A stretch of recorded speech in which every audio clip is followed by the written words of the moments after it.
ئەمەی دەیبینن قوتابخانەیەکە لە ناحیەی دیانە لە سنووری قەزای ناوەندی سۆران. کۆنی باڵەخانەکە و کەمی ژووری خوێندنی قوتابیان یەکێک لە گرفتە سەرەکیەکانی ئەو قوتابخانەیە بوو.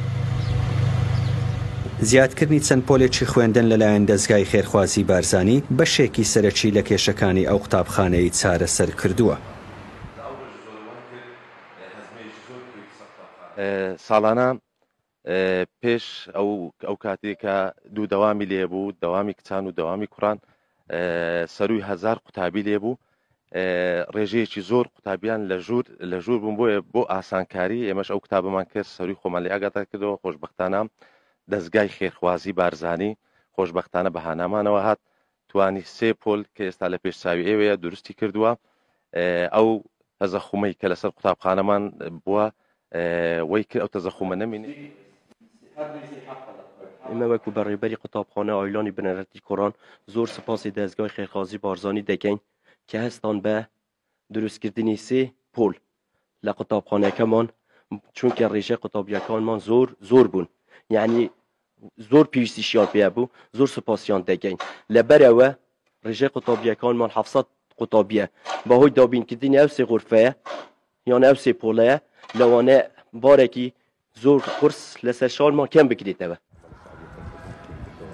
لا پشووی هاویندا دەستگای خێرخوازی بارزانی پرۆژەی دروستکردنی 127 ژووری خوێندنی بۆ قوتابخانە حکوومیەکان لە هەرێمی کوردستان دەست پێ کردو. لە سنووری بەڕێوەبەرایەتی گشتی پەروەردەی سۆرانیش 4 قوتابخانە لە سنووری قەزای ناوەندی سۆران و 1 قوتابخانەش لە سنووری قەزای خەلیفان 1 و 3 ژووری خوێندنیان بۆ زیاد کرا و کۆی گشتی پۆلە زیاد کراوەکان لە قوتابخانەکانی پەروەردەی سۆران دەکاتە 15 پۆلی خوێندن. پرۆژەی دروستکردنی ژووری خوێندن لەلایەن دەستگای خێرخوازی بارزانی کاریگەریەکی زۆری دەبێت لە نێو ناوەندەکانی خوێندن، بە تایبەتی بۆ ئەو قوتابخانانەی کەوا ژمارەی قوتابیان زۆرە لە پۆلدا. ئەمەش هەنگاوێکی گرنگە بۆ گرنگجیدانی زیاتر بە کەرتی پەروەردە و فێرکردن لە هەرێمی کوردستان. دیاریکردنی ئەو قوتابخانانەش لەسەر بنەمای قەرەباڵغی و زۆری ژمارەی قوتابیان بۆ لە پۆلدا. بۆیە لە سنووری بەڕێوەبەرایەتی گشتی پەروەردەی سۆران ئەو 5 قوتابخانەی پەروەردەی سۆران کاری زیادکردنی پۆلیان بۆ ئەنجامدرا کە زۆرترین ژمارەی قوتابیانی هەبووە. پرۆژەیەکمان ڕاگەیاند کە خۆی دەبینێتەوە لە زیادکردنی پۆل بۆ قوتابخانەکان کە 127 پۆل لە خۆی دەگرێتن. لەسەر ئاستی هەرێمی کوردستان ئەم پرۆژەیەمان بڕێوە دەچێتن. وەزارەتی پەروەردە لیستی ناوی ئەو قوتابخانانەی ڕادستی دەستگا کردووە بۆ ئەوەیەوە دەستگا ڕاستەوخۆ کار لەسەر جێبەجێکردنی ئەم پرۆژەیە بکاتن. بۆ هەر قوتابخانەیەک 3 پۆلی کامل بە تەواوی پێداویستەکانەوە دابین کراوە.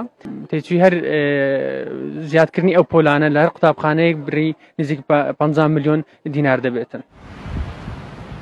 زۆر سپاسی دەستگای خێرخوازی بارزانی دەکەین بە بۆنەی کردنەوەی ئەو 3 پۆلانە لەو قوتابخانەی کە بۆیان دانرا بوون. بەڕاستی کردنەوەی ئەو 3 پۆلانە بارگرانیەکی گەورەی لەسەر پەروەردەی سۆران هەڵگرت، بوویە هۆکارێک بۆ ئەوەی بتوانین ئاسانتر پەرە بە خوێندن بدەین و قوتابیان بە شێوازێکی زانستیانەتر بەسەر ناوەندەکانی خوێندن بەسەر پۆلەکاندا دابەش بکەین.